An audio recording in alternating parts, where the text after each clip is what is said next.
Тръгвайте си, айде. Добро. Тръгвайте си. Държиш ми речи и лекции тук. Защо се нервира? Сега го предава. Ма не се... Къде ми видя да се нервира? Не викаш, ако не викаш. Така говоря, бе, човек.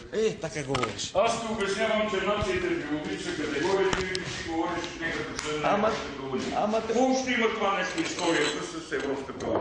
Ама те провоцирам да кажеш нещо интересно. Нищо не провоцираш, бе, моето момче. На такова ниско равнище провоцираш, че не може и да бъде, нали? Но от башко равнище.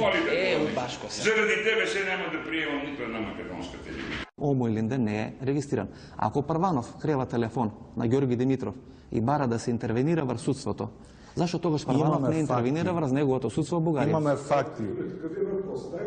Имаме факти, че в Македония се преследват хора, които заявяват своето българско самосъзнание. Ви трябва помощ от ме прекъсвайте, като ви казвам, ако искате да ме чуете, ако не... Не се чувствате доволно силен да разговаряме един към един? Милена, кажете им, че това интервю няма да се излъчи. Не искам да се излъчи. Окей, хвала много.